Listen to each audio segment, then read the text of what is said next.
Hello everybody! For those of you who don't know me, my name is Nicole and I go to Western Oregon University and I am an intern at the Student Success and Advising Center. So today my goal is to teach you about motivation. I have 2 videos coming out including this one, and as part of a little sequence to teach you a little bit about motivation and time management. And it's especially helpful for those of you who are doing at-home learning right now when you're already having a tough time with motivation and time management. I would like to help you through that and just give you some tips and tricks to get through college in general. So this first video here is all about motivation, and then the second video will be all about time management. For this video specifically, my goal is for you to define what motivation means to you and then figure out how to get you more motivated. So the first thing we're gonna do is do something called an ask and reflect. I'm going to ask you a prompt or a question, and after that you're gonna pause the video and you're going to either write down your answers or think about your answers, and then you're gonna press play, and then I'm gonna ask you another prompt or question, and you're gonna pause again and write it down or think about it again, and then keep on going until we're done with this session. So my first question for you is, what does motivation mean to you?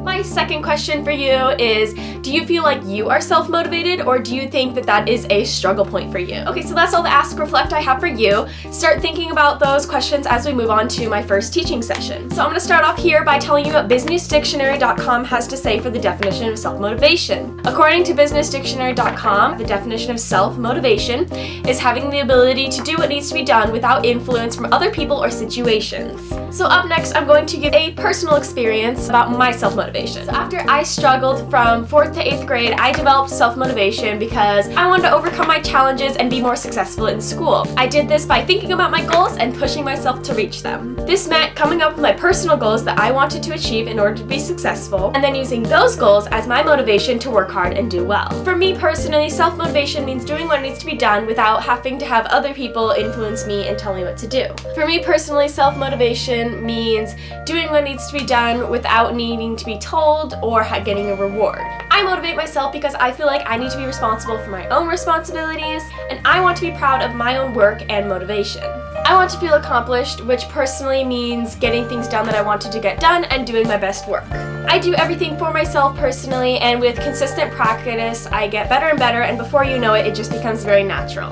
But these are all my personal preferences, and if yours are different, then that's okay. You should go with whatever works best for you. Up next, we're gonna do an activity. So for this activity, I'm going to ask you a few questions, just like I did at the beginning, but this is slightly different than ask and reflect. So for this one, I definitely do want you to stop and write these answers on a piece of paper. So I have 3 questions, and after every question I ask, I want you to pause the video and write down the question and then your answer to the question, and then press play, and then wait for the next question and just do that until we're all the way done. These are a few motivation questions that you can ask yourself when times get tough and you just really feel unmotivated. These can also help you define what your purpose is for doing whatever it is that you're doing, which in this case is college work. Question number 1 is, why did you come to college?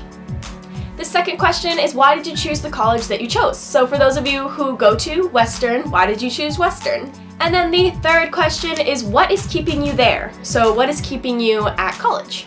Okay, so those are my 3 questions for this activity. If your definition of self-motivation is different than the technical one that I gave you, or mine personally, that's okay. Everybody's is different. Maybe yours means you have self-motivation but you need a reward, or maybe it means you mostly have self-motivation but sometimes you need a reminder. A good goal is to get to your spot where you can be motivated without having other people have to tell you to do something. If you are not yet to that place, that is okay. Keep on pushing hard and trying to motivate yourself, and you will eventually get there. Here are some different types of motivation that you're going to want to keep it in mind. The first one is intrinsic motivation. Intrinsic motivation is when you are motivated by the enjoyment of learning new things or for your own reward or sake.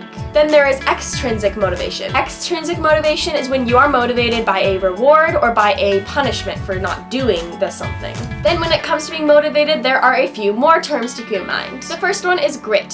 Grit means to passionately pursue long-term goals.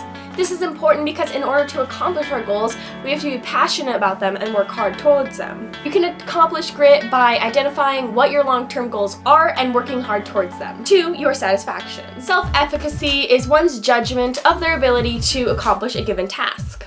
This will change how motivated you are to get something done. If you think you cannot do something, then you won't be motivated to do it. But you will be motivated to do it if you think you can do it, or you're simply willing to try. Growth mindset is the idea that you can learn and grow to improve. More specifically, it means that we can do what we put our minds to as long as we put in the time and effort that it's going to take to accomplish that. There are also some related resources for these in the description if you would like to check those out after the video.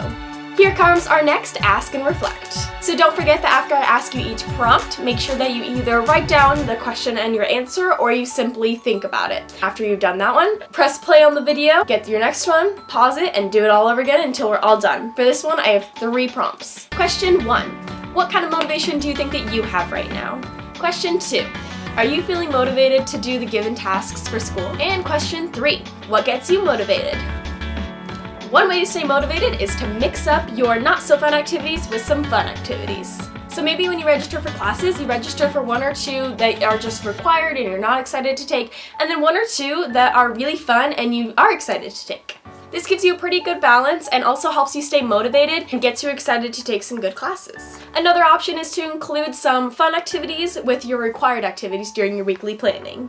So maybe you focus on homework for one day, and then the next day after you're open, you can hang out with some friends or do a hobby that you enjoy. However you do it, you can try and mix up what you do and when, while you can have some fun while also building in the stuff that you need to do. It's helpful to have something to look forward to so that when you're doing the stuff that's not so fun, you can think about the fun stuff that you have to do in the future. Motivation can be difficult, so it's important to remember that small steps are expected and encouraged. Take small steps and note your progress, whether it's small or big. Also, if the task overwhelms you and it feels like too much, then break it down to smaller tasks and do it that way. When you are telling yourself that you have to do something that you don't want to do, start by telling yourself that you just have to do the first step. The beginning may be the hardest, but setting small goals will help you stay focused and follow your progress. For example, when going to the gym, just focus on going to the gym. By the time you get there, you'll have to work out because you're already there. When writing a 5-page essay, you can tell yourself to just write the outline, or do the first paragraph if you don't do outlines. Then once that is done, the essay will be easier because you've already started. And now you have a plan for how to keep yourself going. If you have a project but you have a hard time keeping the motivation to keep going, stop and think about your end goal and what the deadline is. With that, think about what you will get from completing the task and think about how important that is to you. Take breaks as you can and allow yourself to sit, relax, and or do something different, and then go back to it when you're done with that. Next, we're going to do another activity. For this last activity/reflection, I'm going to ask you 2 questions and have you write down your answers on a piece of paper. So after I ask each question, just pause the video, write down the question and your answer, and then press play, and then do the same thing for the next question. So this is our last activity/reflection for this video. For this one, I want you to think about when and where you do your work. First, I want you to write down some locations that are a distraction zone for you. In other words, these are a location where you are just easily distracted and you have a really hard time doing your work. Next, I want you to write down some locations that are like a success zone for you. So a spot that you can do your work very, very well and you are very productive and successful in. Lastly, I want you to write down some times of the day that work very well for you and some times of the day that really don't work well for you at all. This is basically times of day where you are most productive and least productive, most motivated and least motivated. Here is my example for you to see. As you can tell up there on top, I have my success zones. After that, I have my distraction zones. And then I have my success times of the day, as well as some situations that I succeed, as well as my distraction times and situations. This activity is important and useful because when you have your distraction and success times and zones, you start to understand where and when you are most successful and most motivated. And then you know where you should hang out to do your most productive work and where you definitely should not hang out to do your most productive work. And this will help you get the most work done and you be the most motivated. So now we have a recap. As a recap, we discussed that motivation is your ability to get things done. We talked about self-motivation, which is your ability to get things done without outside interference. Intrinsic motivation, which is doing something for your own enjoyment. Extrinsic motivation, which is doing something for some kind of reward or avoidance of punishment. Grit, which is pursuing your goals with passion. Self-efficacy, which is your judgment of your ability to perform a task. And growth mindset, which is the frame of mind that no matter the task, you can grow and improve. Lastly, we came up with some ways to develop motivation, which are your key takeaways for this video. 1. Ask and answer your motivation questions. 2. Remember your end goal. 3. Mix up your schedule so that you have some fun and some work. 4. Break down your big tasks into smaller tasks. 5. When applicable, do your work in your ideal location and time.